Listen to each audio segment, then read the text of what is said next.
Now here at Pluralsight, you've seen in the catalog that our whole learning system is designed to break apart complex technologies into manageable chunks.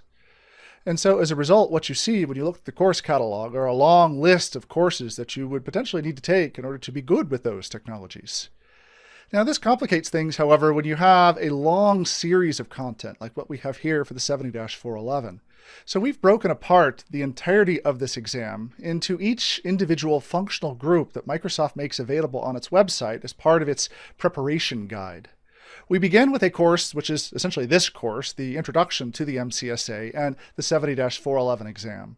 We then break the remaining content, so the actual content associated with the exam, into 6 individual courses that you are free to take in any order, that you are free to go forwards and backwards through as you see fit.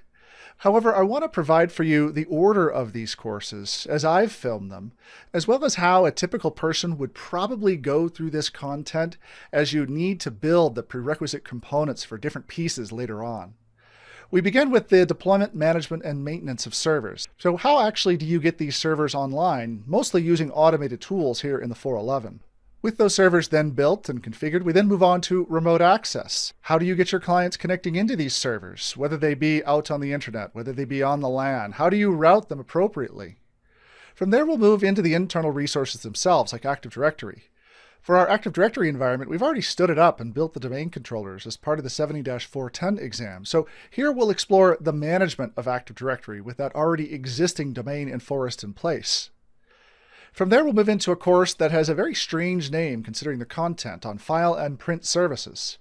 I say strange because this entire functional group has nothing to do with print services. When you look through the variety of objectives that make up the configure file and print services functional group, well, Microsoft has seemingly forgotten any print services technologies.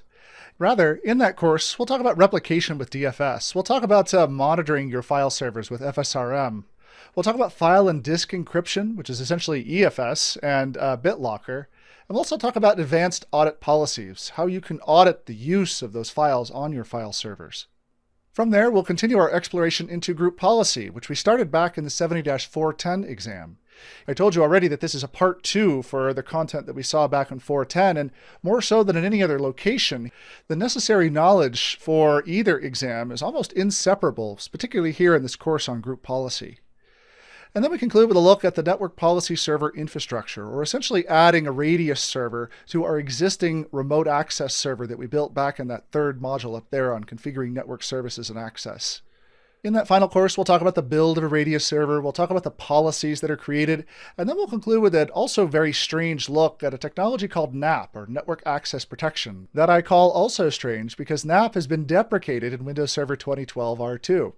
It is one of those rare technologies that you need to know for the exam, but in all likelihood will probably not be implementing in any kind of production environment. Now I keep alluding to the fact that the 411 is a bit of a part 2 from the 70-410.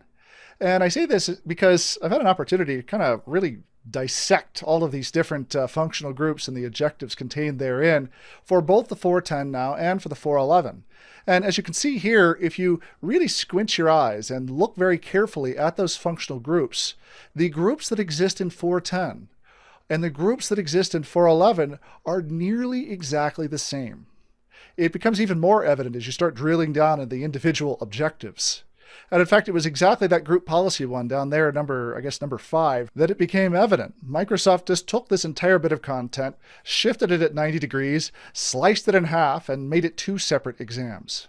So for this 411 exam, as I mentioned in the introduction to this module, a lot of the stuff that you need to know, at least the foundational stuff that you need to be aware of for the 411, is something you've already been tested on the 410. Arguably, because of that, this 411 might just be a touch easier for you. Further, everything you see here will assume that you've already built and understand everything that we talked about back in that 410 content. And as a result of that, we will then be expanding upon everything we've already seen. Now there is one major difference between the 410 and the 411. That's all the way down there at the bottom. Whereas in 410 was interested in the configuring of Hyper-V, 411 replaces that Hyper-V exploration with a look at NPS.